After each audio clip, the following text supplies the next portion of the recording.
Luar biasa. Oke lah, daripada kita berandai-andai itu apa dulu. Ini banyak banget, Re.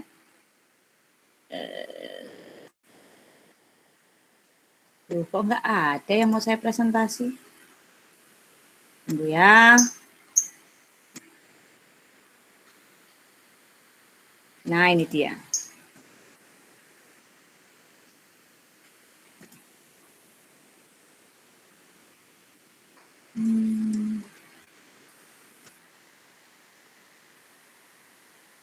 Duh, kok begini? Ya, udah kelihatan belum layar saya?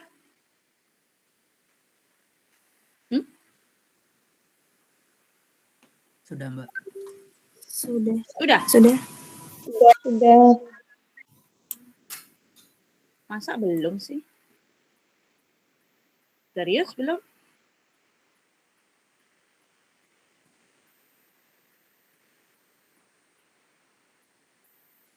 Oke? Sudah? Oke ya? Alright. Yes. Ya, teman-teman. Sekarang kita parsekuen. Parsekuen itu nggak salah kalau dibilang T1, T2. Nggak salah. Nggak ada yang bilang salah. Cuma alangkah lebih benar kalau kita tahu sebenarnya apa sih parsekuen itu. Parsekuen itu satu komponen yang di dalamnya itu ada beberapa parameter yang nanti sekuen-sekuen tersebut akan membentuk rentetan deretan sequence sehingga membentuk satu protokol. Kita melakukan satu examination. Contohnya MRI brain. MRI brain itu benar kata Mas Wisnu tadi, harus ada T1, T2, nanti dalam bentuk aksial, koronal, sagital, DWI atau yang lainnya. Nah, parsekuen itu kita harus tahu bahwa di situ itu ada yang namanya TR, time repetition, dan juga TE. Yang namanya TR itu adalah, ini ada yang namanya 1, angka 1, dan di sini ada angka 1 kembali. Ini adanya first excitation, pulsa pertama untuk eksitasi. Kalau waktu itu teman-teman sudah belajar, saya udah nanya nih sama satu mahasiswa yang di sini, katanya udah belajar dari eksitasi, terus frekuensi Larmor ya, Larmor, terus si eksitasi, habis terjadi eksitasi, terjadi relaksasi, ya, itu baru balik lagi. Nah, kalau kita mulai dari eksitasi awal 90 degree, terjadinya eksitasi itu pada saat terjadi magnetisasi longitudinal. Jadi begini nih, kita ini kan human, pasien. Pasien kalau masih di meja pemeriksaan enggak terjadi apa-apa. Tapi pasien kalau sudah masuk ke isocenter, dia akan menjadi alignment. Proton-proton dalam tubuh kita alignment, ada 2 yang terjadi, paralel dan antiparalel. Kalau terjadi antiparalel itu jumlahnya sedikit. Kalau terjadi paralel, paralel itu mengikuti sumbu B0 atau Z-aksis. Nah, dia akan menjadi paralel, itu yang akan digunakan nanti untuk membentuk citra MRI. Pada saat dia paralel, yang anti itulah terjadi yang namanya magnetisasi transfer MZ. Karena dia di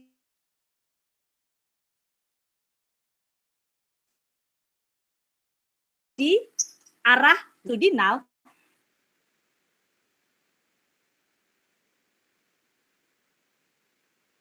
dia itu akan yang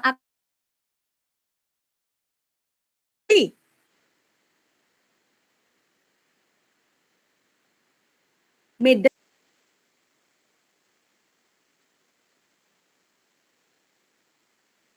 konstanta gyromagnetic frekuensi.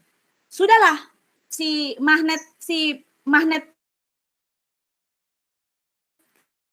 kecil, mikromagnetik utama atau B0, dia udah terjadi magnetisasi longitudinal, udah punya gerak precision yang menghasilkan frekuensi Larmor, datanglah si radiofrekuensi kalian kasih.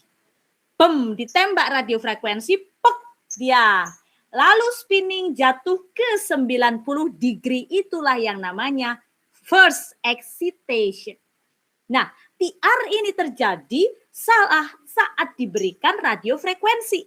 Otomatis pada saat dia kena radiofrekuensi atau B1, ya, B1, dia jadi transverse menjadi magnetisasi transversal yang akan terjadi eksitasi. Eksitasi terjadi pada saat dikasih radiofrekuensi, ada pengaruh dari luar. Nah, eksitasi terjadi di sini. First eksitasi 90 degree. Pada saat itu butuhlah dia bagaimana dia menjadi signal yang dimau. Harus ada satu pulse lagi, yaitu si 180 refocusing. Setelah nanti dari 180 refocusing baru keluar echo atau keluar yang namanya signal. Nah, dari eksitasi ke eksitasi yang selanjutnya namanya time repetition. Tapi kalau dari eksitasi menuju echo itu dinamakan time echo. Ini satu rangkaian yang nanti akan dibawa terus-menerus untuk pulsa sekuen. Artinya, si time repetition tergantung waktu. Time echo tergantung waktu. Pada saat kita memainkan ilustrasi ini, deret-deret ini, itu tinggal pulsa sekuen apa yang akan kita mainkan. Nah, satu-satu kita akan belajar yang paling tertua echo. Mesti sudah tidak banyak lagi sih dipakai 5 Tesla ya, yang belum bisa dimodifikasi dengan fast spin echo atau turbo spin echo. Ada vendor yang mengatakan fast spin echo, ada vendor yang mengatakan turbo spin echo. Nah, itu turunannya. Ibunya adalah spin echo. Pulsa sekuen itu cuma ada 2, bukan T1, T2 tepatnya, tetapi spin echo dan gradient echo. Disinilah nanti turunannya yang akan banyak sekali, salah satunya akan membentuk T1 dan T2. Oke Mas Wisnu? Nah, spin echo di sini adalah dia standar sequence yang digunakan untuk membentuk T1 dan T2 serta proton density. Ya, dan ini weighting itu bahasa Inggrisnya, kalau di Indonesia kan pembobotan.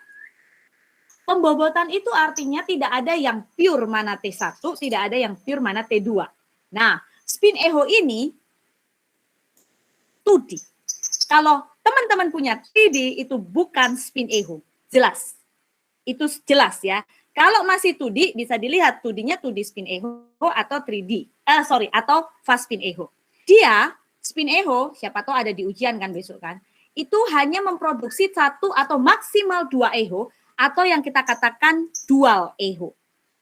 Ya, dia diproduksi pada saat eksitasi, refocusing, echo. Refocusing, echo. Lalu eksitasi, itu udah maksimal.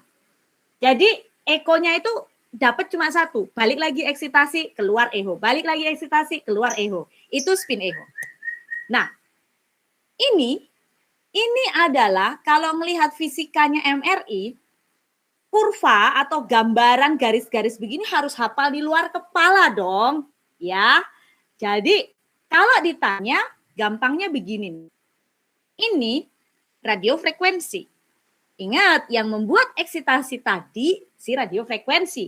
Otomatis kalau bicara yang membuat si eksitasi, berarti dia keluar angka pertama 90, berarti ini garisnya radiofrekuensi. Ini nggak sembarangan loh, gambarnya ini lurus dengan ini, gambar ekonya ada di sini, itu nggak sembarangan. Ini satu ketentuan garis pulse sequence yang dimiliki spin echo yang nanti dimodifikasi dalam fast spin echo atau turbo spin echo.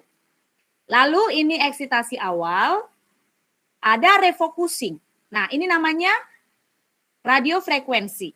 Sampai dia balik ke si eksitasi yang kedua. Lihat di sini. Kalau dia punya 2 refocusing, berarti dia punya 2 echo yang keluar. Echo-nya di mana? Di antaranya. Setelah refocusing pasti keluar echo. Refocusing lagi baru ketemu echo. Dia balik lagi ke eksitasi. Lah terus yang ini sopo? Kalau depannya itu G, otomatis gradien. Apalagi kalau di MRI bukan gradien kan? G berarti GS di sini itu gradient slice selection. Gradien ada 3. PR-nya Mas, saya dikasih PR sama Mas Dedi. Ini benar-benar deh ya. Ada mahasiswa ngasih PR gurunya, luar biasa ya, bikin saya tambah kerjaan kan. Oke. 3 gradien. Yang pertama, gradient slice selection. Itu GS. GP itu bukan motor GP, itu gradient pace. Yang ketiga, gradient frekuensi atau ini bertanggung jawab terhadap readout, terhadap keluaran, pencatatan signal. Oke, itu nanti akan saya tambahkan ke berikutnya. Nah, setidaknya kalau bicara besok ya, kalau ujian seperti ini grafik siapa? Harus tahu, mengenal, oh ini kalau cuma echo-nya 2, terus dia ada keluar eksitasi di antaranya, dan refocusingnya hanya 2, otomatis ini spin echo. That's it, close book. Harus ngerti. Oke, next. Kenapa ini jadi seperti ini ya? Ya. Oh, terlalu. Nah, oke. Ya.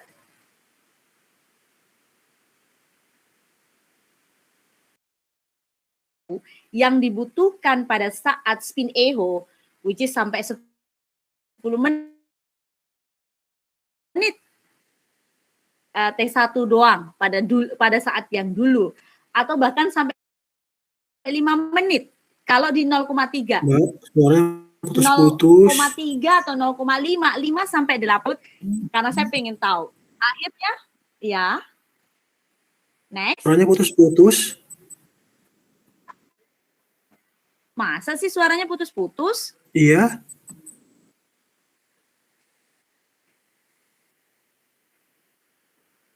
Oh ya kah? Gimana, masih putus-putus nggak? Udah nyambung. Udah nyambung? Oke, Ya, belum nih? Sudah. Oke, semoga nggak putus-putus lagi ya. Maklum ini lagi di desa. Tadi spin echo. Sekarang karena waktunya itu lama, which is until 5 sampai 10 menit, saintis berusaha bagaimana memodifikasikan untuk mendapatkan T1, T2 proton density tadi dengan cara yang lebih cepat. Maka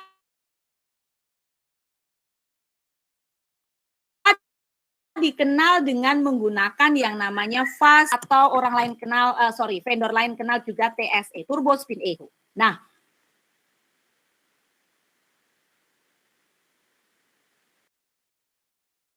sekarang satu hal yang tidak dimiliki. Tanya hilang-hilang. Oke.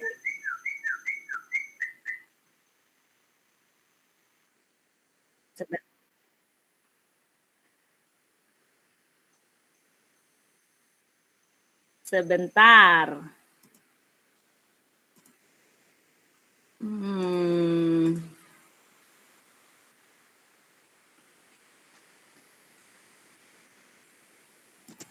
Oke, coba saya tutup muka saya supaya bandwidth-nya lebih kencang. Oke?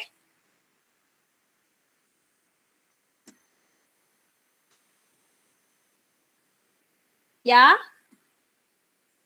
Gimana? Sudah oke? Ya, ini sudah lebih jelas, Mbak. Oke, lebih jelas ya Mas Dedi ya? Ya, Mbak. Oke, ya. Sekarang, kalau tadi si spin echo itu tuh terlalu lama. Akhirnya saintis itu berpikir, gimana caranya memodifikasi satu pulse sequence tetap untuk memprovide T1, T2 proton density. Ingat ya teman-teman, T1, T2 proton density itu based on spin echo, maka dibuatlah yang namanya fast spin echo atau kita kenal FSE atau TSE. Nah, sekarang kita perlu tahu bahwa spin echo ini jelas waktunya jauh lebih cepat dibanding spin echo. Karena apa? Ada satu efek yang namanya echo train length atau ETL. Nah, ETL ini hanya ada spin echo. Dia tidak dimiliki di spin echo ini sangat sensitif dengan perubahan adanya receiver bandwidth. Oke, kayak apa sih dia? Nah, fast spin echo itu berarti namanya echo space. Kita perlu tahu istilah yang namanya echo train length. Kita perlu tahu istilah yang namanya effective TE. Semua tiga hal ini dia tidak dipunyai di dual echo atau si spin echo tadi. Yang maksimal echo-nya cuma 2, maksimal. Dia nggak boleh lebih dari 2. Kalau udah lebih dari 2 itu namanya fast spin echo atau turbo spin echo. Nah, 3 komponen ini yang paling utama adalah yang tengah, yang echo train length itu harus ada di fast spin echo. Oke, ini gambarnya. Ingat tadi grafiknya, gambar grafik RF ini berarti dia radiofrekuensi yang kecil ini ingat eksitasi 90 degree, agak panjang dikit eksitasi. Refocusing 180 degree. Nah, ini lihat, ada echo keluar, echo keluar, echo keluar, echo keluar. Ini signalnya. Signalnya 1, 2, 3, 4, 5, 6, 7, 8. Dan deretan signal-signal inilah yang namanya echo train length. Artinya kalau pada T1, ETL-nya akan berbeda jumlahnya dengan T2. Echo train length-nya akan berbeda dengan proton density. Kalau TR dan TI yang rendah yang kita kenal pada T1, itu berarti echo train length pada T1 pun juga sedikit. Cuma antara 1 sampai maksimal 6 pada 3 Tesla. 1,5 Tesla 4 kurang lebih. Nah, nanti kalau pada T2 echo train length-nya itu banyak. Itu bisa sampai kurang lebih 30 teman-teman. Start dari 15. 16, 17, gitu, 20, itu T2. Dan pada proton density ini yang digambar ini adalah proton density. Karena dia ada 1, 2, 3, 4, 5, 6, 7, 8. Ini echo train length-nya proton density.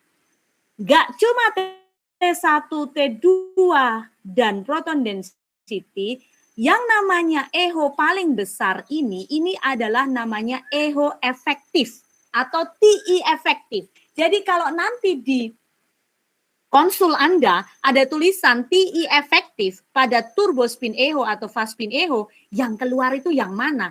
Berarti yang ini teman-teman, yang average-nya paling tinggi, yang echo-nya paling maksimal. Ini yang dipakai. Nah, kelihatannya ini di sini. Oke? Sama. Biasanya kalau nanti kita kasih TE, semisalnya, kan TE-nya kalau T2 antara 80 sampai 100 Nike gitu kan. Ya udah saya pakai 90. Kita nggak ada salahnya masukkan 90 T2 orang kita bikin T2. Terus TR-nya kita taruh misalnya 4000. Yes, itu T2. Echo train length-nya saya taruh 24. Oke, betul itu T2. Tetapi begitu selesai nanti di image quality di gambaran itu TI-nya ada tulisan TI EFF, efektif gitu kan. Dia nggak akan 90. Dia akan kasih 90, sekian atau 82, sekian. Nah, itu yang dikatakan T efektif, disitulah yang akan diambil nilai yang paling bagus. Sedangkan GY, Y itu adalah frekuensi, X itu adalah fase. Nah, disinilah yang gradiennya berperan. Ini nggak sembarangan loh, teman. Sorry. X ini yang read out, ini yang membaca. Berarti ini yang versi, Y ini yang si fase. Nah, ini yang membaca. Nah, ini read out-nya. Ini antara echo, refocusing ini dengan refocusing ini, disinilah ada E. Nah, kurang lebih seperti itu ya, kalau membaca fast spin echo. Berbeda dengan membaca spin echo. Spin echo nggak mungkin sebanyak ini. Nggak akan mungkin sebanyak ini echo-nya. Kalau udah echo-nya seperti ini, inilah yang namanya echo trend length. Ingat ya teman-teman, echo trend length itu hanya ada pada turbo spin echo atau fast spin echo. Dan itu mostly di semua entire hour pulse sequences. T1, T2, proton density pasti pakai fast spin echo. Well, nah sekarang gimana kalau kita membayangkan sesuatu yang imaginer ya, imajinasi bicara K-space. Saya harap teman-teman sudah belajar K-space, pengisian K-space, linear K-space, radial K-space, ya. Terus pokoknya semua yang berkaitan dengan K-space. Kalau nggak tahu ya nanti tanya ke saya. Yang pasti ini saya akan tunjukkan. Kalau tadi kita punya di sini 8 echo trend length, berarti di sini 1, 2, 3, 4, 5, 6, 7, 8, jebret 1 ngisi di satu area, satu K-space. Lalu berikutnya juga bikin 8. Ini 1, 2, 3, 4, 5, 6, 7, 8. Lah ini linear K-space, gampang banget ini. Ini berarti fast spin echo biasa atau turbo spin echo biasa.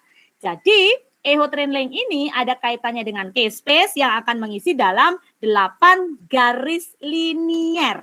Oke ya, kira-kira seperti itu, bayangkan saja ini. Karena memang sesuatu yang kita ceritakan ini tidak ada dalam kenyataan, tiba-tiba jadi gambar aja. Gimana gitu ya, kok sudah tiba-tiba jadi gambar. Nah, sekarang kita bandingin dong, udah fast spin echo itu tadi yang paling cepat dibanding spin echo, apakah dia punya keunggulan? Pertanyaannya gitu. Mostly memang sekarang kita pakai fast spin echo, tetapi mungkin di lapangan bahkan ada yang pakai 3 Tesla, masih ada radiolog yang cari spin echo. Bisa jadi loh itu kan. Kenapa? Karena si konvensional spin echo dengan fast spin echo, sorry ya di sini hujan jadi suaranya dan banyak burung. Mungkin suara saya dengan burung sama ininya kencengnya. Oke. Nah, ini spin echo di sini dengan fast spin echo, coba perhatikan. Time-nya untuk dapat satu echo seperti ini, kalau untuk fast spin echo ambil beberapa waktu sampai banyak sekali. Tetapi kalau pada fast spin echo untuk mengambil TI efektif, ini bisa bareng-bareng semuanya dijadikan satu. Nah, karena ada tambahan faktor echo trend length pada fast spin echo, ada kontras yang sedikit berbeda, khususnya di kepala di area fat-nya, daerah sini. Fat-nya ini sedikit lebih enhance ketimbang di spin echo yang di dekat dengan tulang. Dan terus white matter antara gray matter dan white matter, terus di ruang-ruang sini itu juga masih bagus spin echo dibanding fast spin echo. Tetapi balik lagi, untuk efektivitas satu pemeriksaan pasien atau pemeriksaan MRI dibutuhkan sesuatu yang lebih cepat, kita menggunakan fast spin echo. Meskipun klinis-klinis tertentu radiolog masih minta pure spin echo. Ya, itu. Kenapa sebenarnya? Nah, balik lagi. Karena echo trend length ini memberikan efek terhadap image quality, teman-teman. Balik lagi ke sini. Echo trend length tadi adalah jumlah dari echo yang sudah kita pilih, yang kita masukkan dalam namanya fast spin echo atau turbo spin echo sequence. Sedangkan echo spacing adalah bagian multiple dari minimum echo. Nah, echo space-nya ini antara space di sini dan yang di sebelah sini. Ya, ini kalau ditanya echo space itu yang mana sih sebenarnya? Echo space itu antara refocusing satu dengan refocusing yang lain kan keluar signal nih. Terus di sini keluar signal lagi. Nah, antara refocusing ke refocusing sini ini ada space, itulah yang dikatakan ruang echo yang keluar di situ ya. Nah, echo trend line ini menyebabkan sesuatu efek. Kalau kita memberikan echo trend line pada sekuen tertentu seperti T1, ada yang echo trend line pada T1 cuma dikasih 3. Tetapi karena saya pengen cepat, saya kasih dong echo trend line saya 4. Efeknya apa antara 3 dan 4? Betul, pada yang 4, T2 kontrasnya itu lebih bagus. Tetapi dia akan menurunkan nilai slice. Jadi kadang-kadang ada yang nanya, Mbak, ini slice saya kasih 5, kok nggak bisa ya? Dia harus waktunya 2 kali lipat. Nah, ini karena echo trend line-nya ditambah. Dan scan time, kalau echo trend line-nya naik, dia lebih cepat. Betul. Tetapi teman-teman, motion artifact-nya bukan karena pergerakan. Ya, bukan karena pergerakan. Tetapi motion artifact karena, di dalam, dia akan menjadi edge blurring. Blurringnya itu akan menjadi kayak artifact motion padahal pasien itu tidak bergerak, itu lebih tinggi. Itu kalau kita bicara efek dari echo trend length. Jadi echo trend length yang baik berapa? Back to kebutuhan kita lagi. Kalau saya pakai saja yang standar. T1 ya saya main 3, 2 atau 3. Ya maksimal 4 pada 1,5 Tesla. Kalau pada 3 Tesla, saya berani main 4. Kalau maksimal ya 6, gitu kan. T1, T2 saya main aman, antara 20 sampai 26. 22 kita main kan. Tapi kalau mau cepet, ya 26. Proton density, cari tengah-tengahnya. Tengah-tengahnya mana? 8, antara 5 sampai 15. 8, 10 saja itu saya main. Nah, di situ nanti akan muncul tuningnya teman-teman bagaimana bicara echo trend length. Oke, next. Lalu si sekuen fast spin echo tadi untuk mendapatkan high resolution yang bagus, dia butuh satu namanya radiofrekuensi. Ini betul-betul terkait dengan yang namanya konsul Anda ya. Coba di imaging option atau di konsul Anda itu ada yang namanya XL. XL ini artinya radiofrekuensi kita itu kita tambahkan tinggi supaya untuk menambah dan nanti akan memberikan flip angle yang bagus. Ya, ini hanya tambahan saja karena tidak semua alat MRI itu punya radiofrekuensi yang kita provide dengan XL. Tetapi kalau teman-teman lihat nanti MRI Anda begitu lihat dibuka spesifikasinya itu ada namanya XL, berarti itu turbo dari radiofrekuensi yang memang akan ditinggikan. Oke, contoh untuk mengurangi geometric distortion dan juga semisalnya ada yang namanya intersection slide selection, ini bicara pada gradien, itu saya berani nambahkan echo trend length-nya. Echo trend length-nya di sini berapa nih? Bisa dilihat nggak? 13 kan di sini toh? 13 berarti proton density. Padahal biasanya saya mainnya di 12 saja itu udah maksimal. Cuma kalau saya mau waktunya saya tambahkan improve, ingat tadi efeknya. Sekali lagi, dia echo trend length yang tinggi, dia lebih ngejreng. Tetapi ingat, ada yang namanya motion artifact dari edge blurring. Kalau anatominya nggak gede-gede amat, cuman pada genu, saya berani. Tapi kalau anatominya kayak kruris, yang lebih banyak pixel-pixelnya, dengan modelnya koronal gitu kan, kita pikir-pikir juga karena FOV-nya jauh lebih gede. Oke, lalu ada namanya fast spin echo itu tambahannya dengan fast recovery. Lah ini Kalau fast spin echo itu idealnya sih cuma di T1 dan proton density. Tapi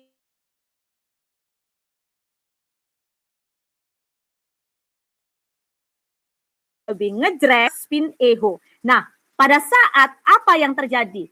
Fast spin echo family, keluarganya si turbo spin echo, kita tambahkan fast recovery. Bedanya di mana dia? Pada saat magnetization transversal, berarti pada saat dia turun menjadi, pada saat dia eksitasi, itu dia masih memprovide akhir dari echo trainnya. Artinya, dia pada magnetisasi itu dia ada refocusing di 90 degree. Jadi dia mau ke 180, mau balik ke 90 asli, dia balik dulu ke 180. Refocusingnya di 90, bukan di 180. Jadi setelah terjadi 180, dia refocusing dulu ke eksitasinya, baru balik ke first excitation. Itu yang namanya fast recovery. Nah, ini selain dia adalah fluid image, supaya image-nya itu lebih bright, dia juga mengurangi scanning time, teman-teman. Pokoknya kalau kalian nggak ngerti, telan dulu ya. Saya diajari Mas Dedi kalau soal telan menelan ini. Oke, nah sekarang kita lihat ke sini. Ini T2 fast recovery fast spin echo. Without fast recovery fast spin echo, lihat ya, ini signal yang komponen dengan long T2-nya, dia masih kelihatan. Padahal fat sama parenkimnya udah maksimal itu ada di sini. Nah, dengan ini masih diambil, otomatis saya masih butuh waktu untuk sampai long TR 5000. Artinya ini akan membuat yang namanya dark heavily T2. Nah, biasanya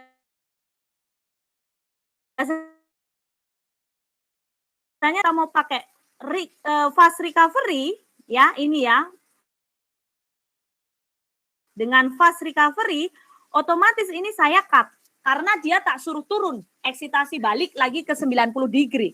Nah, disitulah saya cuma batas TR medium di 2000. Artinya salah satu komponen pada fast recovery fast spin echo itu terbaik biasanya nggak sampai 4000, maksimal 3000. Nah, itu udah fast recovery fast spin echo.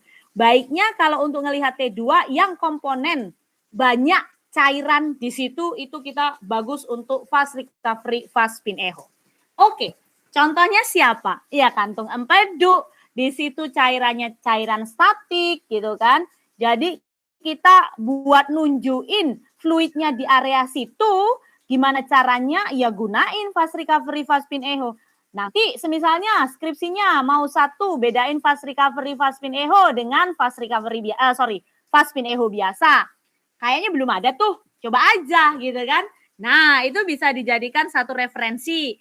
Bedanya di mana ini kan? Nanti apakah betul yang kita katakan kalau komponen di situ banyak fluid, itu betul-betul akan lebih bright kalau di fast recovery fast spin echo karena refocusing 90 degree sebelum kembali ke eksitasi berikutnya.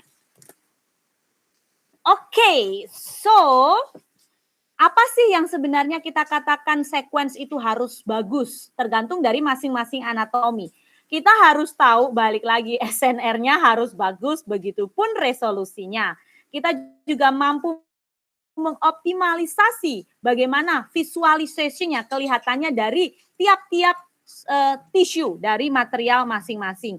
Dan harus cepat dong, harus cepatnya itu dengan cara siapa? Fast spin echo gitu kan, sudah bye-bye lah spin echo. Mungkin ada 1-2 dokter yang pakai, tapi that's really specific disease, nggak semuanya.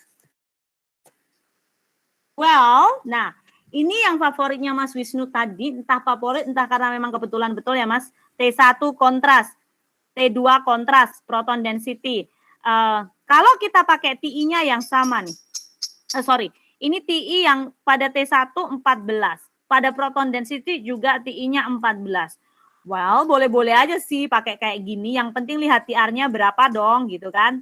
Nah, ini akan terjadi perbedaan image kontras. Jadi, pulse sequence itu sebenarnya pada spin echo, fast recovery, fast spin echo, itu mainnya hanya di pembobotan TR dan TI-nya saja untuk menunjukkan image kontrasnya berbeda. Oke, ini pasti teman-teman sudah tahu banyak bagaimana proton density pada TI dan nilai TR-nya gitu ya. Bagaimana T1 dan bagaimana T2.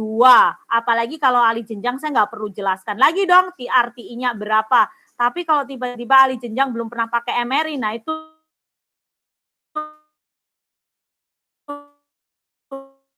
pusing juga nih. Tidak, ini ada, nggak inget sih sebenarnya. Karena kalau udah pegang apal, pasti nih, itu udah langsung nyantol, udah ngerti. Karena tiap hari yang kita lihat cuman ini saja. Nah, lalu tisu-tisu apa yang kelihatan? Kepala nih ya, saya bilang ya. Karena kalau udah bicara weight meter sama gray matter ya cuman kepala. Yang lain isinya apa? Yang lain isinya fat, tumor, CSF, dan macam-macam. Itu nggak cuma di kepala doang. Tapi yang sangat spesifik itu pada neuro. Lah mengapa neuro pada MRI itu berkembang sangat pesat? Karena komponennya itu otak kepala kita itu very complicated. Jadi sampai hari ini kalau ditanya paling banyak itu sekuen apa yang berkembang di MRI, neuroimaging. Itu sudah pasti. Karena dari microstructure until macrostructure itu di kepala ada semua. Nah, ini kelihatan seperti apa pada proton density, pada pembobotan T1, pada pembobotan T2, ini kelihatan semua ya teman-teman. T1 seperti ini, jadi kita bilang kalau di area yang CSF ya, spinal fluidnya itu menjadi dark karena dia punya long T1 ya, long T1-nya karena apa? TR dan TI-nya short gitu kan. Karena dia nggak bisa cepet-cepet pada saat itu. Tetapi white matter tuh yang mana? White matter itu yang dalam nih, yang warnanya memang kebetulan bright kalau di T1. Nah yang hitam-hitam ini, di sulki-sulki yang hitam ini adalah yang namanya gray matter. Jangan kebalik. White matter di dalam, gray matter di luar. Jadi kalau ditanya mana white matter, mana gray matter bisa dibedakan. Nah ini juga fat ini dengan short T1, dia fat ini nih ya, di samping-samping ini. Ini udah jelas pas spin echo nih, karena T1, jadi kelihatan dia itu bright gitu kan. Kalau di spin echo dia nggak terlalu bright, gitu saja. Oke, ini T2 juga, T2 kebalikannya. Nah, sekarang fat, khusus untuk material fat, itu dia memiliki short T1 dan juga short T2. Karena fat ya bedanya. Nah, di sini nanti akan kelihatan berbeda antara T1 dan T2. Begitupun juga water. Karena ada dua material ini yang akan kita diskusikan dan harus dilakukan pembeda, maka kita ketemu yang namanya inversion recovery.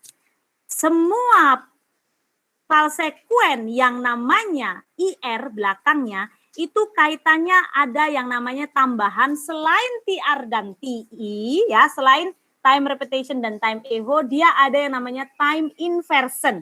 Time inversion itu pasti ada belakangnya IR. Jadi kalau ketemu flare, stir, spire, pesir, dir, pokoknya belakangnya IR itu berarti nggak cuma TR dan TI, tetapi ada tambahannya time inversion. Nah, time inversion ini itu sama turunannya fast spin echo. Ya, dia sama-sama fast spin echo, hanya dimodifikasi pada area grafik-grafiknya tadi, teman-teman. Di mana dia dimodifikasi? Dia dimodifikasi pada saat terjadi longitudinal magnetization, itu di inverse refocusing 180-nya sebelum ketemu eksitasi. Di refocusing itu di invert dia ya. Nah, mana? Di sini nih teman-teman. Nih, ini namanya TI. Di sini ada yang namanya refocusing 180 sebelum terjadi eksitasi. Ini diadakan, sengaja diberikan. Kenapa diberikan? Nah, ini magnetisasi longitudinalnya, dia itu diturunkan dulu, dibalikkan, diinvert, diberikan 180 supaya ada yang satu hal namanya time inversion tadi. Time inversion tadi ini untuk membentuk dia mau naik loncat ke atas tergantung materialnya. Materialnya mau flat atau pada si CSF atau flare. Nah, pada saat di sini CSF itu cairan maksud saya. Jadi pada saat dia mau nekan siapa? Lah, kalau ini oke lah gini, tarik ketapel nih teman-teman. Jadi tarik ketapel itu ke belakang dulu. Ketapelnya ada dua yang kita pakai. Satu batu, satu kapas. Ada satu time, ada satu waktu 0 itu di mana dia harus mencapai titik. Disitulah dia akan disupres. Nah, kalau yang 0 dulu yang masuknya itu adalah si kapas gitu, ketapelnya itu ditarik terus dilepaskan bareng, ternyata cuma butuh waktu sekitar 20 atau 200 milisecond. Makanya itu jadi yang disupres jadi si fat. Artinya itu jadi stir. Tapi kalau si cairan membutuhkan waktu sampai 2000 milisecond. Di sininya itu berarti lebih jauh. Artinya pada water saya butuh 2000 milisecond untuk membentuk time inversion supaya yang kita supres adalah water. Nah, kurang lebih begitu. Kalau pada stir itu yang kita supres adalah lemak. Oke, ini dia. Ada yang namanya waktu magnetization longitudinal ini 0. Kenapa longitudinal? Dia belum ke transverse karena belum ketemu eksitasi. Itu saja cara berpikirnya. Eksitasi itu kan kalau dikasih begitu dia meloncat jadi ke transverse. Nah, di sini fat duluan ternyata yang dinilai 0. Nah, disinilah dari sini ke sini itu namanya TI, time inversion. Tapi si water ini harus ada di sini. Berarti kita menambah waktu lagi di sini. Jadi T2 dan T2 flare itu waktunya lebih lama flare karena dia butuh waktu untuk menginvert magnetization longitudinal untuk membutuhkan time inversion. Oke, kurang lebih seperti itu. Nah, ini gambaran pada si grafiknya. Ini TI-nya. Dia ada disengaja ada 180 refocusing di depannya sebelum terjadi eksitasi nih teman-teman. Sehingga di sini ada namanya time inversion. Nah, pemahaman seperti ini yang teman-teman perlu tahu ya. Dia pure murni sama persis kayak T2 biasa. Tetapi kalau dikasih TI ya seperti itu. T1 bisa jadi disupres tidak? Ya bisa saja. T1 stir semisalnya. Tinggal ditambahkan berapa nilai TI-nya. Oke, ini contoh T2. T2 seperti ini kan teman-teman. Nah, waternya untuk bentuk gambarnya yang di paling atas ini. Oke, T2 ini adalah parameter yang sangat penting menunjukkan satu lesi atau kelainan pada white signal. Nah, mengapa ini terjadi seperti ini? Sebenarnya kan ini T2 transverse terus turun lagi kan ke longitudinal. Ini kan sebenarnya satu siklus nih. Cuma karena saya potong di T2 sehingga di sini potongannya. Pada saat diambil intensity signalnya yang mau kita ambil, semisalnya ini adalah water pada T2. Oke. Nah, si flare pada saat si waternya ini kita kasih time inversion, si time inversion tadi menyuruh namanya water menjadi suppress. Padahal namanya fluid di kepala itu ada dua hal. Ada pure water dan ada abnormal cell. Pada saat pure water ini kita suppress dengan menggunakan time inversion, otomatis yang kelihatan itu adalah abnormal cell. Maka gampang banget membedakan antara T2 dan T2 flare. Semua yang pure water seperti ventricle, terus ada cairan-cairan di antara white matter dan gray matter, ini kan semuanya cairan normal pada kepala. Begitu kita lakukan suppression dengan memberikan time inversion, maka yang kelihatan cuma lesi-lesinya saja pada flare. Oke, ini adalah cara kerja time inversion yang kita aplikasikan ke dalam gambar supaya kelihatan bagaimana membedakan antara patologis dan jaringan normal. Nah, mengapa T2 flare? Dia punya long TI, ya jelas dong. Makanya CSF-nya yang disupres. Dan dia juga heavily T2 gitu kan. Tanpa ada problem dengan CSF partial volume effect artifact.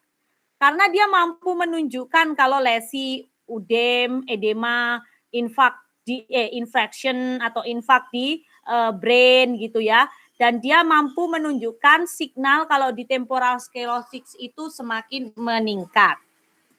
Oke. Kalau T1 flare, consider dong TI-nya cuma 3. Ini tinggal T1 Anda bikin, terus ditambahkan time inversion, masukkan antara 300 sampai 800 milisecond. Nah, dia sangat bagus untuk gray matter differentiation. Dia mampu menunjukkan cortical dysplasia. Nah, contohnya pada hipokampus kalau terjadi sesuatu atau kadang-kadang mungkin kok radiolog saya minta T1 flare itu untuk apa gitu ngelihatnya kan. Oke. Oke, ini T2 flare versus T1 flare ya. Nah, ini seperti ini. Jelas kelihatan ya perbedaannya. Mengapa terjadi seperti itu kan kita sudah tahu bahwa kita itu memberikan nilai TI yang berbeda. Sekarang itu si water yang disupres. Sekarang kalau yang disupres itu adalah lemak, kelihatan seperti apakah gitu kan. Nah, kita sekarang pakai STIR. STIR itu ada yang mengatakan short TI inversion recovery atau ada yang mengatakan short tau inversion recovery. Wes monggo saja mau yang mana, yang penting tahu maksudnya bahwa yang disupres adalah lemaknya. Nah, nilai pada TI itu akan berbeda. Kalau kita lihat di sini ITL-nya 18 ya. Terus di sini dia pakai FSA XL. Berarti dia menggunakan fast spin echo dengan radiofrekuensi yang tinggi sampai flip angle-nya 160. Dia menggunakan TR itu di 3671 dengan TI ini ada tulisan efektif. Itu berarti itu yang paling bagus di antara ekotrend lainnya. Dan di sini TI-nya 140. Artinya ini kombinasi kita mau membuat satu pulse sequence STIR. Kalau STIR itu sangat bagus, bagaimana kita bicara kalau yang kita suppress fat set?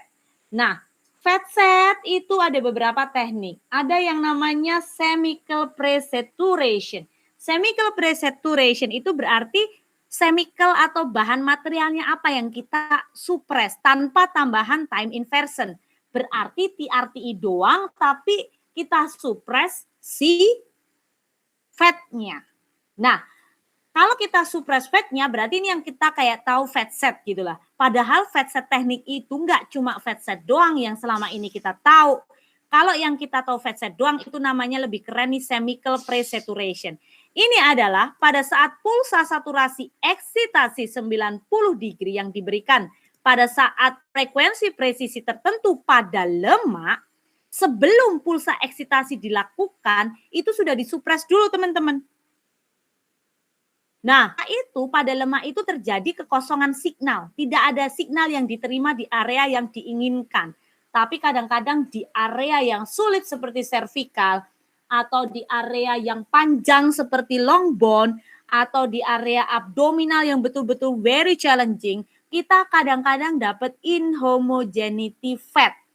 Artinya, itu dia tidak betul pada melakukan mensupres saturasi, membuat kekosongan pada material fat. Nah, STIR ini itu namanya spectral presaturation. Spectral presaturation ini kita menggunakan benar pulse saturasi gitu kan, yang besarnya lebih dari 90 degree dan membalikkan atau inverse magnetisasi dalam jaringan yang disasar dengan tambahan sequence inversion recovery. Ini yang kita katakan seperti contohnya pada flare, pada spare, pada steer yang membutuhkan namanya time inversion. Bahasa kerennya apa? Spectral pre-saturation. Kalau tadi chemical pre-saturation. Dan teknik FATSET yang lain, ini masih sama-sama pulse sequence, masih fast spin echo aja saya ngomongnya banyak banget ya, belum gradient echo. Ampun deh. Nah, ini namanya adalah Dickson teknik. Dickson teknik ini, dia sebenarnya yang direkonstruksi itu hanya pada proton air. Artinya dia tidak mengenal proton pada lemak, gitu ya. Tetapi gambar MR yang dihasilkan hanya memanfaatkan dari proton air saja, ini tidak memiliki kontribusi dari proton lemak. Nah, bagaimana dia membedakannya? Artinya sebenarnya yang dicacah itu hanya yang water doang. Nah, pada air doang. Yang lemak itu nggak dicacah. Sehingga terjadi dua hal dong. Ada perbedaan frekuensi presisi. Karena satu adalah yang diambil water dan yang satu ditinggalkan adalah fat. Otomatis yang saya pilih menjadi water, yang tidak saya pilih adalah fat. Itu ditampilkan bersama-sama sehingga kadang-kadang dia akan memberikan 4 gambaran. Water image, fat image, in phase, dan out phase. Atau bahasa gampangnya, saya itu akan membedakan, menyisihkan mana yang pulsa water dan mana menyisihkan pulsa lemak. Nah, itu nanti yang akan ditunjukkan pada Dickson teknik. Well, now kita ngomong gradient echo. Ini Mas Bayu, waktu saya masih banyak atau bagaimana ya Mas Bayu? Tolong kasih Mas, saya agak pusing ini soalnya kalau nggak waktunya cocok. Gimana Mas? Masih ada setengah jam. Setengah jam ya? Ya, masih ada setengah jam. Ya, oke. Gradient echo yang kita lihat adalah yang di sini nih teman-teman. Gradient echo itu apa hanya T2 star doang? Oh enggak, ada T1 FSPGR, fast recovery gradient echo gitu kan. Dan ini ada beberapa hal. Nah, gradient itu berkaitan dengan gradient yang di sini nih. Oke, next kita akan bicara gradient echo. Oke, ini sebentar saya ambil dulu, ini masih fast spin echo. Saya ambil dulu di gradient echo saya. Gradient echo. Oke, saya akan kembali ke gradient echo. Mbak Nike, kalau nanti ada pertanyaan boleh di session apa Mbak? Wah, dengan senang hati. Silahkan aja kalau mau bertanya. Sebentar cuma 25 slide ya. Saya tak ngomong supaya bisa cepat. Soalnya kalau saya banyak hutang, pusing juga, nggak bisa tidur saya kalau banyak hutang ini kan. Oke, gradient echo. Balik lagi, pokoknya berkali-kali saya akan bilang, apa itu pulse sequence? Pulse sequence itu program untuk mengubah gradien magnet. Setiap urutan, bahasa Indonesianya urutan atau sekuen itu akan memiliki sejumlah parameter dan beberapa urutan tadi dikelompokkan bersama yang saya bilang tadi untuk menjadi satu protokol dalam MRI. Dah, ini gampangnya. Jadi bicara pulse sequence itu tergantung dua hal. Yang satu pakai radio frekuensi refocusing, artinya yang menggunakan 180 pulsa refocusing pada spin echo, fast spin echo, dan teman-temannya. Dan yang kedua, yang tidak menggunakan 180 degree refocusing atau hanya menggunakan gradient refocusing doang. Nah, ini nanti jadinya seperti ini teman-teman.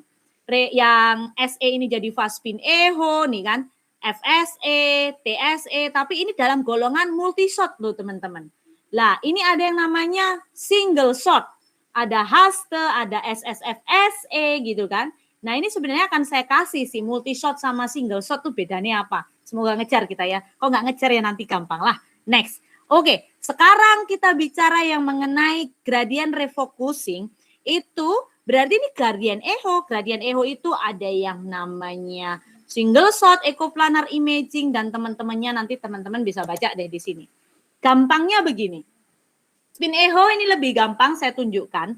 bahwa signal yang terbentuk diawali dengan 90 degree dan diikuti refocusing 180 cuma satu kali saja atau maksimal dual. Dan fast spin echo itu ada tambahan echo trend length, ya. Echo trend length tidak akan ada di sekuen manapun kecuali fast spin echo.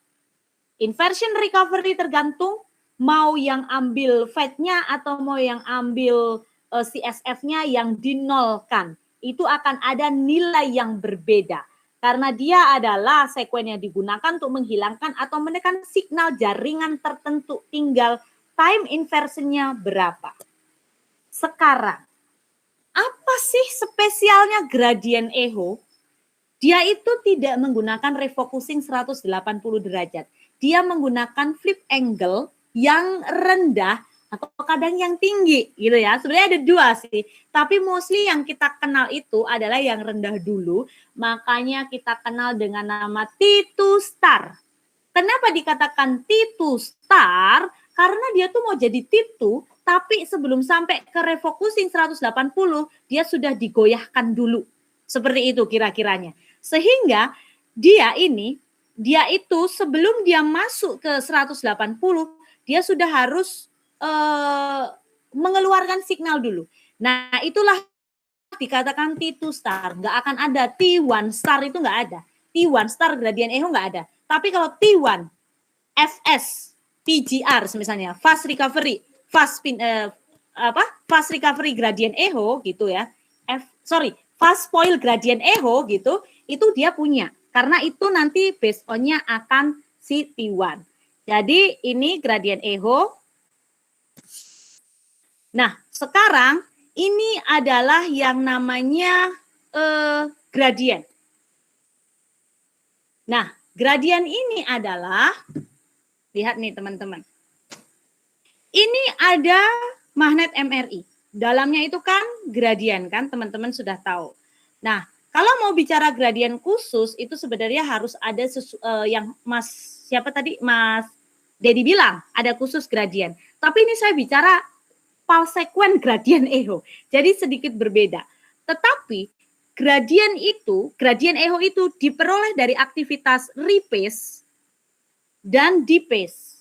Dia ngumpul terus dibuyarkan. Nah, mengapa? Karena gradient magnet itu kan nggak stabil. Semisalnya di sini 1,5 Tesla.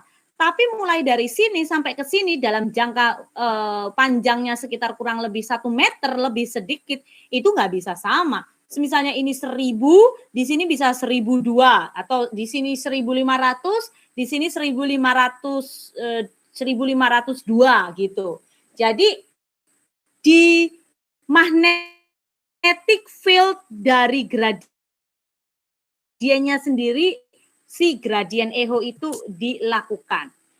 Nah, lihat ini. Contoh di sini ada refocusing 180. Di sini 90 eksitasi awal tadi. Begitu dia sampai sini, dia jadi signal. Ya dong. Tapi si T2 star, si gradient echo ini dia begitu dia bagus di magnetization, mau eksitasi gitu ya, eksitasi awal, terus dengan keadaan dephasing dia dibuyarkan, akhirnya dia keluar di sini. Nah, di sini ini lihat, ini 90, representatif dari sini, ini 90. Ini saya ambil yang ini, yang besar ini saja ya, yang T2 star ini, T2 star ini. Nah, dari sini dia meluruh buyar, tepluk, naik lagi jadi signal. Jadi dia itu belum sampai ke 180, udah dibuyarkan oleh gradient itu sendiri. Nah, itu yang membuat bagaimana si gradient echo itu sedikit berbeda dengan fast spin echo. Akhirnya, di sini ada mau pembobotan T1 atau T2 atau proton density dari gradient echo itu ada. Siapa yang melakukan hal itu? Dia dilakukan dengan yang namanya flip angle. Flip angle yang tinggi itu akan menghasilkan pembobotan dengan gradient echo yang T1. Jadi kayak fast spoil gradient echo atau pada contoh di kepala itu kayak Empirage, T1, Bravo gitu ya. Flip angle-nya itu besar dibanding dengan flip angle yang kalau kita pakai gradient echo untuk melihat pendarahan di kepala. Itu berbeda lagi. Jadi kalau itu bicara flip angle-nya yang 5 sampai 20 degree. Nah, tetapi kadang-kadang untuk proton density gradient echo sampai hari ini sih belum terlalu banyak dimanfaatkan gitu, kecuali di muskuloskeletal. Mungkin teman-teman yang ketemu dengan multi echo recombinant gradient echo, merge itu ya, atau beberapa sekuen yang lain yang memang khusus itu ada di sini. Tetapi dia tidak spesifik kayak spin echo yang nanti ada T1, T2 dan segala macam. Itu biasanya untuk anatomi tertentu, untuk penyakit tertentu, dan untuk penggunaan very spesifik. Karena sekarang yang dikembangkan adalah gradient echo. Mengapa? Waktunya jauh lebih cepat daripada spin echo. Spin echo nanti di 180 dia baru dapat signal. Tapi si gradient echo belum sampai 180 dia udah goyah, terus dia mengeluarkan signal. Karena gradient di phase itu sendiri. Oke, mungkin kalau sampai sini masih banyak yang nggak mudeng ya diterima dulu ya. Oke, at least seperti ini contohnya. Nah, ini semisalnya nih ya, ini kan ada susceptibility. Susceptibility, ini A, ini B. Ini gambar fast spin echo, T2. Ini kelihatan nih, si ventrikelnya ada cairan. Ini si gradient echo, T2 star untuk lihat bleeding. Coba pola dari merespon magnetisasinya, magnetisasi susceptibility-nya itu jauh lebih worse yang gradient echo. Dia sampai jelek seperti ini nih teman-teman. Sampai dia rusak seperti ini. Nah, kalau dia rusak seperti ini, berarti memang gradient echo itu sangat sensitif terhadap susceptibility, khususnya pada metal. Atau apapun yang berbahan metal, susceptibility-nya sangat tinggi. Sehingga kadang-kadang kalau ada habis operasi pasien, mau di MRI brain, operasi kepala, mau ngelihat untuk ngecek gradient echo-nya, kadang-kadang harus dilihat apakah yang menjadi bleeding itu, dia itu memang bekas operasinya atau pendarahan itu sendiri. Nah, itu kadang-kadang harus dicek. Sehingga kalau kita menggunakan MRI nanti yang advance, kita udah jago nih perfusion. Mau perfusionnya mau based on T2 star gradient echo atau T1 gradient echo gitu kan. Jadi kalau T2 star gradient echo biasanya dia lebih worse daripada T1 gradient echo itu sendiri. Nah, tapi gradient echo itu karena dia sangat sensitif terhadap susceptibility. Padahal kalau kita darah kita itu kan kalau ada pembuluh darah pecah atau melihat microbleeding itu kan isinya banyak sekali iron. Nah, kalau ada suspeknya seperti itu, dia akan menunjukkan. Jadi dia itu sebenarnya artefak. Tetapi karena artefak itu bisa untuk menguntungkan untuk melihat diagnosa suatu penyakit, sehingga dipakailah yang namanya gradient echo ini menjadi satu sequence. Oke, lalu ada jangka waktu tertentu si gradient echo itu menjadi steady state. Saat di mana TR lebih pendek dari T1 dan T2 dari jaringannya, materialnya itu, maka waktu itu peluruhan secara transversal sebelum radio frekuensi berikutnya atau eksitasi berikutnya itu akan diterapkan. Nah, disinilah yang namanya kalau ini ya, ini kan sebenarnya ada yang namanya tau, ini kan dari kata tau. Tau itu kalau kayak tadi steer, short, tau, inversion, recovery, itu tuh antara yang namanya eksitasi awal dengan refocusing awal, itu tuh dia ada tau, di sini juga ada tau kalau dia sudah ketemu spin echo, ketemu signal, gitu ya. Nah, si steady state ini itu salah satu bentuk dari gradient echo, tapi dia yang menghasilkan free induction decay. Nah, ini sangat teknikal ya teman-teman. Nanti kalau saya bilang Han echo itu apa gitu kan. Han echo ini dia hanya ada pada gradient echo yang khusus pada steady state, yang dia muncul dari setiap rangkaian 3 atau lebih dari pulsa tertentu. Contohnya kayak apa sih? Ini teman-teman. Nah, ada satu contoh pulse sequence dalam kelompok gradient echo yang namanya steady state. Kayak tadi, spin echo ada contoh kelompok sekuen yang namanya turunannya spin echo fast spin echo diturunkan lagi jadi fast recovery fast spin echo karena ada refocusing 180 yang didulukan. Sama, ini juga steady state terjadinya gimana? Ini radiofrekuensi yang 90 degree, ingat ya, nggak ada 180 di sini. Nah, begitu dia keluar tadi di pace, dia punya namanya free induction decay di sini, free induction decay. Terus di sini di pace lagi, keluar lagi free induction decay-nya. Pada saat si free induction-nya decay ini ada lagi di yang ketiga, disinilah echo-nya ada.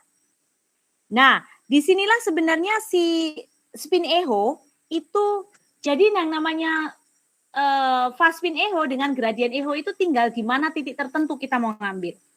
Pada saat bertabrakan seperti itu namanya ada yang namanya echo Hans. Echo Hans itu simple spin echo yang dihasilkan dari flip angle, tetapi ada kombinasi yang didapatkan dari si gradient echo di pulsa yang ketiga. Nah, disitulah nanti yang diambil steady state. Sehingga kayak yang kalau teman-teman sudah punya MRI, steady state balance gradient echo pada CHIS atau pada Fiesta, ini menggunakan pulse sequence yang ini. Selain itu, ada yang namanya gradient echo kalau dia berdasarkan signal yang digunakan, yaitu salah satunya adalah coherent rewind. Rewind itu dia balik lagi, ya. Dan gampangnya dia karena si phase encoding. Nah, ini yang digunakan untuk pembobotan T2 star. Jadi kalau di kepala untuk lihat pendarahan, ini gara-gara sidoin. Gitu. Nah, jadi dia balik lagi echo-nya, balik lagi sebelum terjadi, dia membalik ya, sebelum dia masuk ke eksitasi berikutnya. Sorry banget, ini sulit sekali mungkin dipahami ya, kalau nggak ngerti dari awal, untuk grafik. Nah, tetapi begitu ketemu si tidak membalik, dia ketemu spoiler itu kayak residu, sisa-sisanya gitu ya. Sisa-sisanya pulse sequence itu, hebatnya si gradient echo ini masih bisa diambil teman-teman. Nah, ini kalau di GE itu namanya SPGR, kalau di Siemens namanya flash gitu ya.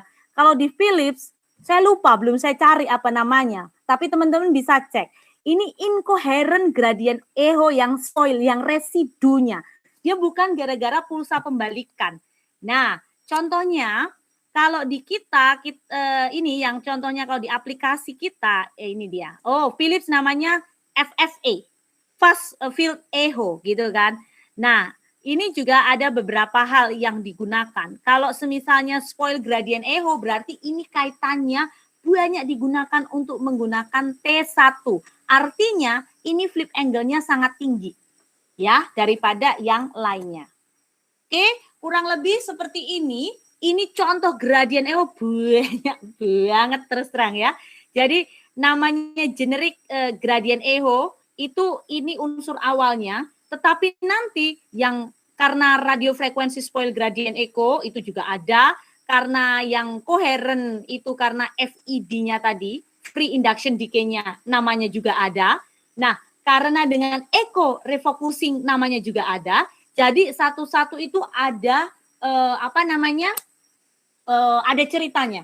Nanti saya akan kasih jurnal yang saya nggak mungkin bisa ngomong dalam waktu sekarang semua gradient echo ini, tapi nanti dalam materi saya sambil ini saya akan kasih banyak sekali yang menjabarkan mengenai spesifik masing-masing gradient echo. Sebenarnya turunannya banyak banget.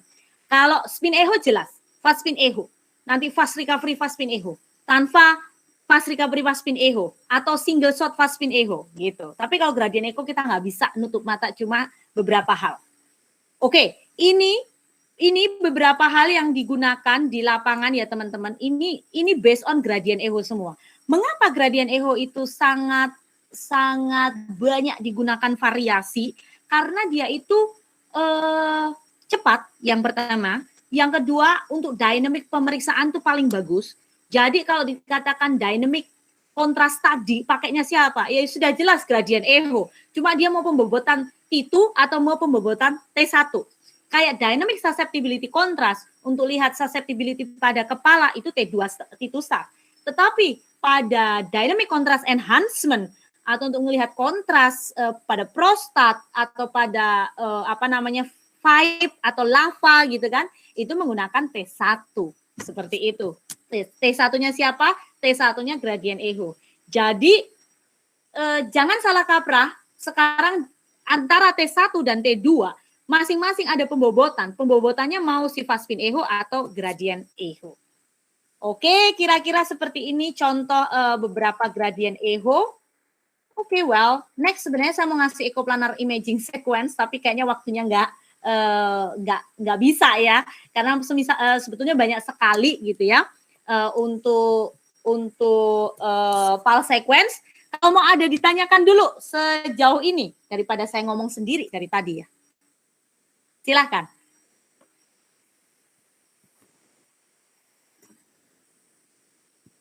Daripada saya disemprit Mas Bayu nanti.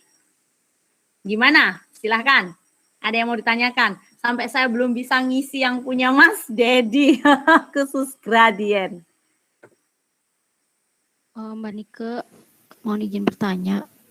Mungkin Ya. ini agak jadi balik lagi ke yang awal tuh. Saya masih belum mudeng sama pengaruh bandwidth itu Mbak terhadap si fast spin echo atau spin echo itu. Kalau misalnya bandwidth itu kan berarti kan radio frekuensi ya. Ya. Nah, jadi kalau kan cuma ada 2 radio frekuensi yang dikasih, 90 sama 180. Ya, maksudnya variasinya di mana kalau untuk si spin echo dan fast spin echo itu kok cuman 2 radio frekuensi itu. Terus yang berikutnya ada tadi bicara mengenai inhomogenitas. Apa ya? Aku jadi lupa. Ya, ini inhomogenitas itu. Itu bisa dijelasin lagi, Mbak. Itu efeknya dari mana itu inhomogenitas? Apa ya? Tadi aku lupa itu. Aku tadi pas yang awal dengar ada inhomogenitas. Oke. Ya. Kalau bicara inhomogenitas dulu nih ya.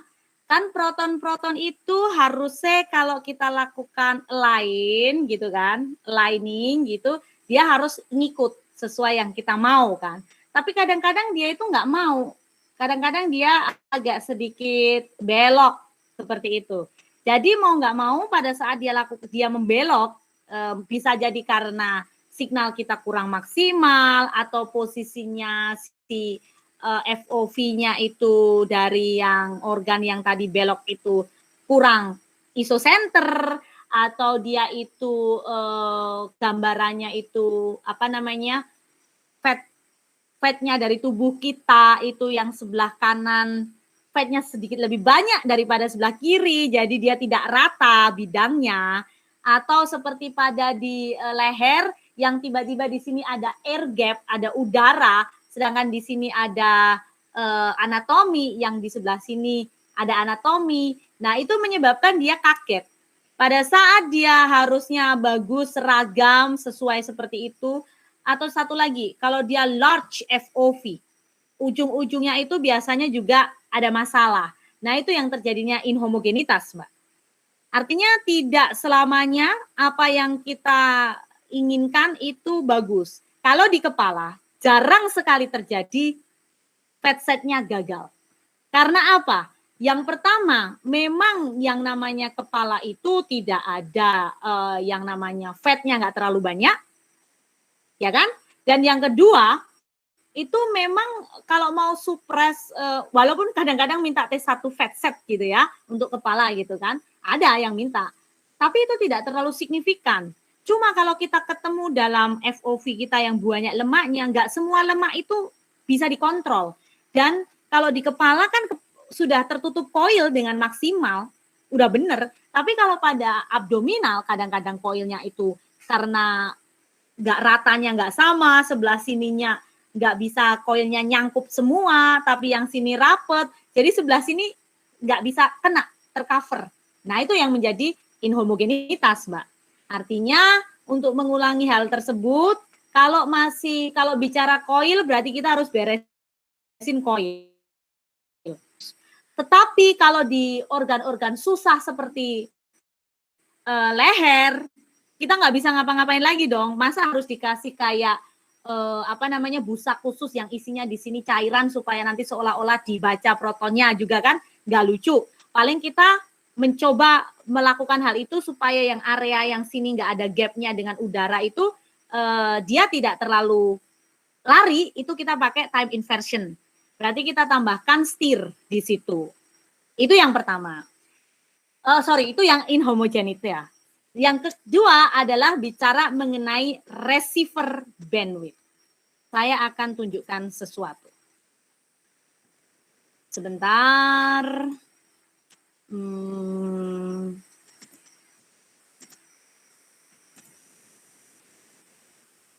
Oke.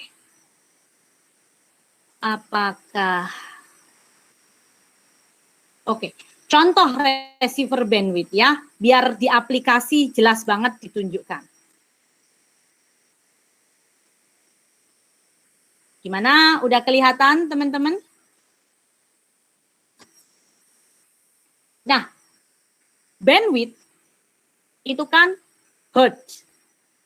Yang namanya frekuensi cuma 2, itu kalau kita bicara eksitasi, relaksasi, gitu kan, terus magnetisasi, dan semuanya. Cuma untuk bicara image quality, kita butuh parameter yang lain. Contohnya seperti ini. Kita lihat gambaran ini. Bandwidth yang diberikan itu berbeda-beda. Artinya bandwidth itu rentang.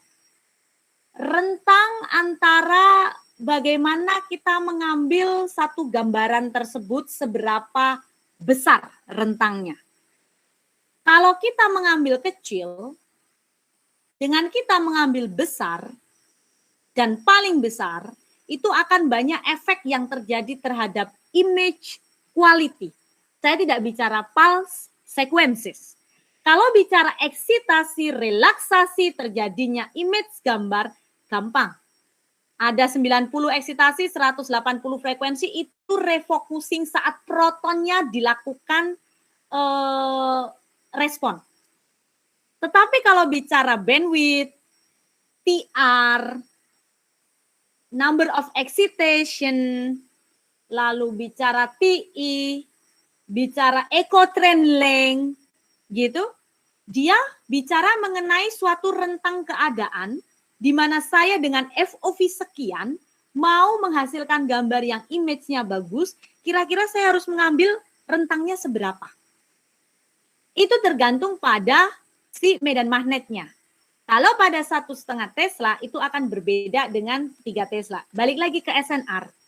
Bandwidth ini salah satu parameter yang mengakibatkan SNR juga punya nilai penting di sini. Saya kasih bandwidth 20 dengan 62 dengan 250. Ini ada namanya satu efek yang kalau kita mau bagus ya ini di tengah. Tetapi ini ada efek yang namanya kita ngelihat kalau di sini, oh kok di sini ada kayak void warna hitam di sini. Sedangkan di sini hitamnya udah hilang, gitu kan? Di sini, well, nggak kelihatan sama sekali. Ini ada yang namanya chemical shift artifact. Nah, chemical shift artifact itu balik lagi. Dia itu tergantung pada magnet kita. Magnet kita berapa strength-nya? Kalau 1,5 Tesla, chemical shift itu konstanta. Nggak akan bisa digantikan dengan apapun sebelum ada teori baru dipatahkan. Ya, itu 120 Hz. Saya mau ngambil satu gambar image quality di antara yang chemical shift antara lemak dan water itu hampir sama nempel. Supaya dia tidak terjadi kebingungan di protonnya itu, otomatis saya harus membuat satu batasan supaya saya bisa ngepas ambil ini tuh seberapa, ambil ini seberapa. Makanya saya menggunakan bandwidth yang khusus, yang sesuai untuk pengambilan di sini contohnya. Bandwidth sangat berguna pada area-area yang heterogen. Yang material-materialnya itu sangat banyak, nggak cuma cairan, tapi juga fat dan segala macam. Contoh, chemical shift artifact di sini, teman-teman lihat, dengan bandwidth rentang 20,8 kHz, itu ada sedikit void di sini, yang harusnya ini bukan patologis. Tetapi begitu kita naikkan, itu akan menghasilkan pixel yang lebih kecil. Karena bandwidth kaitannya kembali lagi kepada volume matrix,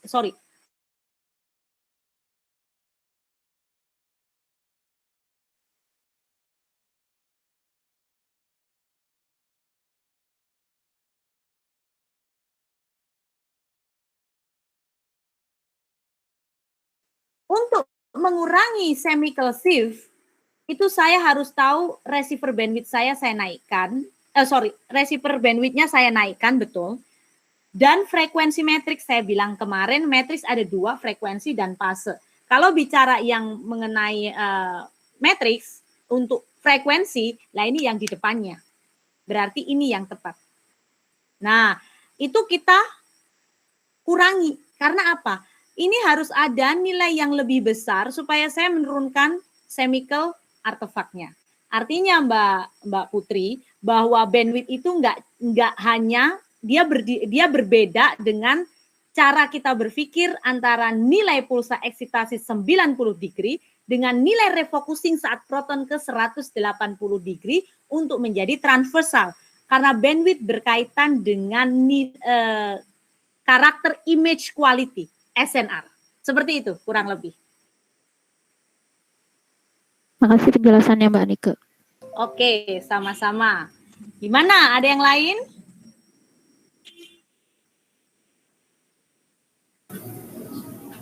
Izin maghriban dulu, Mbak. Oh, udah mau selesai ya ini ya kita ya. Aduh, sorry. Monggo kalau ada yang lain yang ingin ditanyakan silahkan. Mas Bayu, saya ikut Mas Bayu. Kapan kita harus selesai? Kalau nggak ada pertanyaan lagi, kayaknya udah aja Mbak. Oh gitu, udah pusing waktu. Mbak, Oke, ada Mbak. Oh ya monggo. Ini siapa saya panggil ini?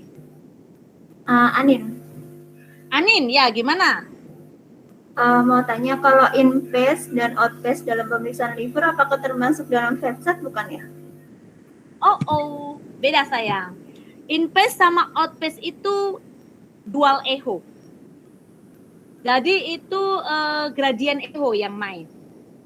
Kalau pada pemeriksaan liver kan kamu tadi bilang? Iya. Ya, betul. Itu dual echo. Jadi itu gradien echo. Dia menggunakan TI rendah. Dia kaitannya dengan spoil gradient echo. Jadi dia melihat pembobotan secara T1, tapi T1-nya gradient echo. Jadi dia menjadi salah satu kumpulan yang gradient echo tapi yang spoil. Seperti itu. Oke, baik Mbak. Makasih. Sama-sama. Dia bukan fast spin echo ya. Karena fast spin echo jarang banget bisa dilakukan untuk breath hold di perut atau di liver. Oke, gimana? Ada pertanyaan yang lain? Mbak mau tanya Mbak dikit saja. Mas Bayu boleh toh? Boleh dong. Ini saya panggilnya siapa ini? Monggo Mbak. Laila. Oke, monggo Mbak Laila. Mbak saya mau tanya, tadi kan Mbak nerangin tentang Dickson teknik. Yang pertama itu Mbak. Itu sebenarnya tuh bagaimana sih Mbak? Itu kan ada gambar tadi 1, 2, 3, 6 ya Mbak ya? Pertama atasnya 3, terus 3. Itu tekniknya seperti apa? Itu dia sama dengan pemeriksaan seperti apa gitu loh Mbak? Itu yang pertama Mbak. Kemudian yang kedua, inversion time. Inversion time itu apakah kita maksudnya ada batasan kita mau otak-atik itu nomor itu di waktu itu, apakah dia akan pengaruhi nanti hasil kualitas image-nya atau bagaimana? Itu yang kedua, Mbak. Yang ketiga, Mbak. Gimana yang kedua? Yang kedua gimana? Inversion time, Mbak. Oke, ha. Itu kan biasanya di mana? Ada di setir. Betul. Kalau kita otak-atik di situ kan ada nilai tuh, Mbak, ada nilai 199 atau berapa. Oke. Kalau kita otak-atik situ, dia mempengaruhi apa sih, Mbak, sebenarnya? Oke. Yang ketiga, Mbak, boleh dikit aja, Mbak. Iya, boleh. Biar nggak dalam mimpi. Ini, Mbak, saya kan masih baru-baru di MRI. Jadi saya pinginnya tuh jadi radiografer tuh kerja, tapi saya tahu arahnya kemana gitu loh, Mbak. Nggak cuma scan-scan saja gitu. Yang jadi pertanyaan, Mbak, saya kan pernah bikin wall spine, total spine gitu kan, Mbak. Nah, di situ ada lesi di mana dokter minta blok. Setelah saya blok, dia di NSA itu naik, kemudian ketika saya NSA kita turunin, focal size kita nggak kasih naik, gambaran tuh semakin kayak pasir gitu, Mbak. Jadi nggak Sebentar, ini gimana? Kamu ngerjainnya apa nih? MRI apa yang terakhir ini? Wall spine, ini nggak di materi Mbak sih, materi yang kemarin ini. Wall spine, terus? Kemudian kan aku mau bikin yang aksial, potongan aksial nih, Mbak. Oke. Kemudian biasanya kan kita pakai 3 diskus, 4 diskus, per diskus gitu kan, Mbak. Karena ada lesi, jadi dokter minta diblok begitu, Mbak. Digasak gitu loh, Mbak, artinya. Ya, diblok terus NSA-nya dia naik. Waktunya otomatis kan tinggi banget tuh, Mbak. Terus kalau kita nggak rubah di focal size, waktu semakin tinggi. Kalau kita nggak rubah, DP hasil itu, Mbak, kayak pasir gitu loh, Mbak. Kayak Kenapa nggak pakai ecotrain lainnya yang kamu beresin? Ini kan jelas-jelas Faspin Eho. Belum ngerti, Mbak. Saya kan sedikit, Mbak. Jadi kan belum tahu, makanya saya tanya, Mbak. Oke, langsung aja yang terakhir. Ini Faspin Eho yang mau pakai ini Faspin Eho. Kalau dia minta di blok, otomatis slice thickness-nya kan naik kan. Nah, tadi yang dipotong, yang saya bilang bicara mengenai Faspin Eho, salah satu efek dari ecotrain adalah mengurangi si slice thickness. Jadi kalau dia tiba-tiba kamu ngeblok SNA-nya naik, NSA atau si average number of excitation-nya naik, otomatis dia itu si ecotrain nya diem aja. Dia nggak ada perubahan berarti. Padahal untuk menaikkan slice thickness dengan banyaknya seperti itu, kamu juga harus ngebros si ecotrain nya. Gitu. Lah kenapa ininya berpasir? Ya paling-paling karena volume slice-nya tadi kan turun.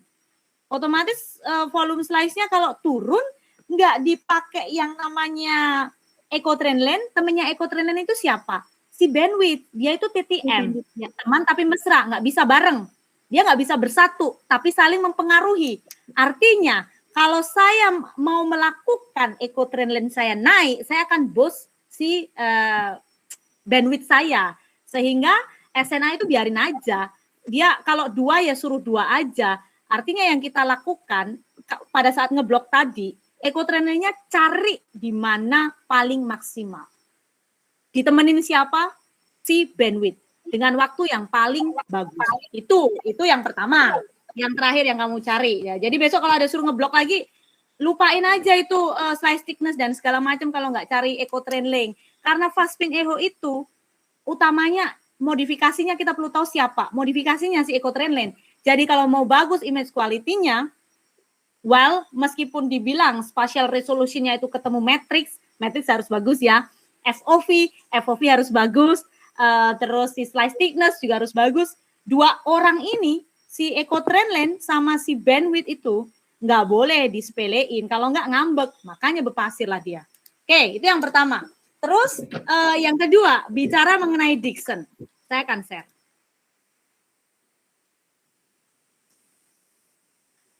Oke. Dickson. Nah, Dickson itu, aku bilang tadi kan, dia sebenarnya itu hanya water aja yang diproses sebenarnya. Dia hanya mencari mengcounting si signal water. Fat-nya itu hanya mengikuti saja. Pada saat dia dilakukan bareng-bareng, pada saat ditunjukkan bareng-bareng, dia akan menunjukkan yang namanya in phase. In itu artinya si water dan fat-nya itu digabungkan jadi satu. Terus ada out phase. Out phase itu signal water dikurangi dengan signal fat minimum ya, jadi seperti itu. Ini yang membedakan hanya TI-nya saja.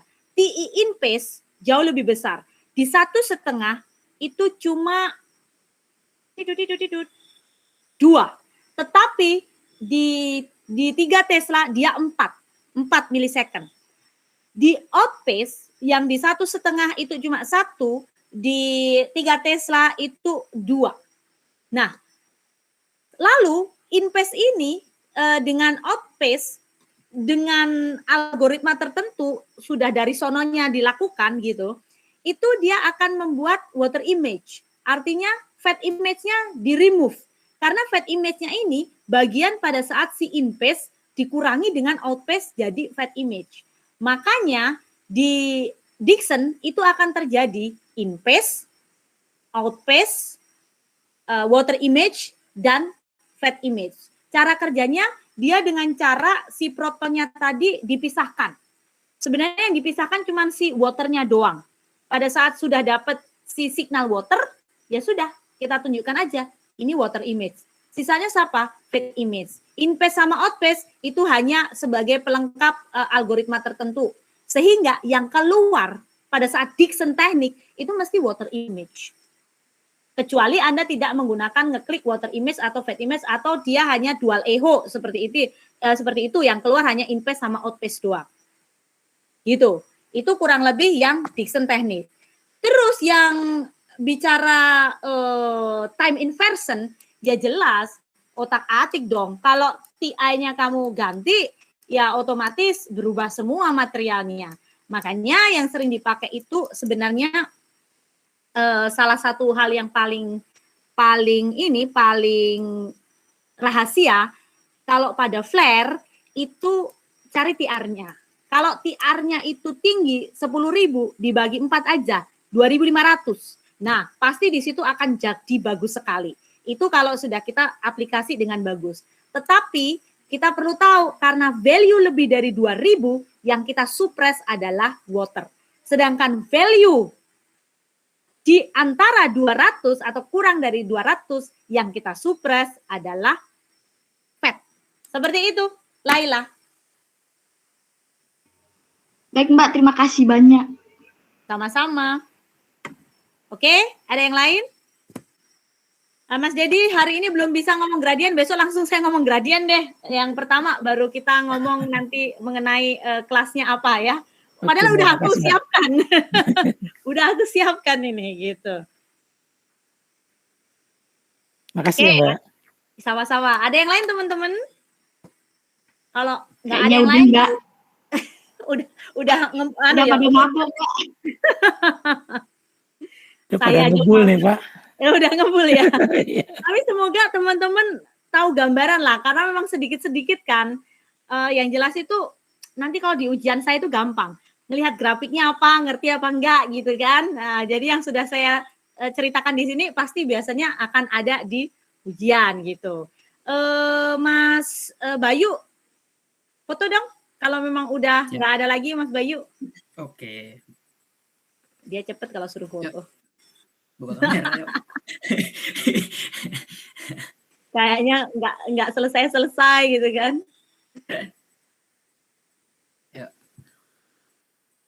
Bentar, Mbak. Sudah. 1, 2, 3. Oke, sudah. Oke, sudah ya teman-teman. Nggak ada yang ditanyakan mengenai tugas juga ya. Oh iya. Saya suruh ngumpul tanggal berapa? Tanggal 5 ya kalau nggak salah ya. nanti akan ada random kelompok, jadi teman-teman siapin aja yang baik sesuai yang ada di email saya. Nanti random mana yang akan harus presentasi gitu.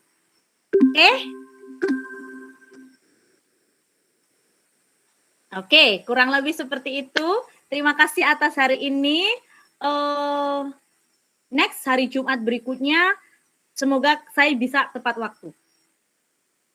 Karena saya hari Jumat berikutnya harus kerja full ini. Kalau sekarang masih liburan. Oke ya, terima kasih, sehat selalu, selamat malam semuanya. Semoga pusingnya jangan dibawa sampai weekend. Bye-bye. Selamat malam, terima kasih Mbak. Terima kasih Mbak Nika. Terima kasih Mbak. Mbak.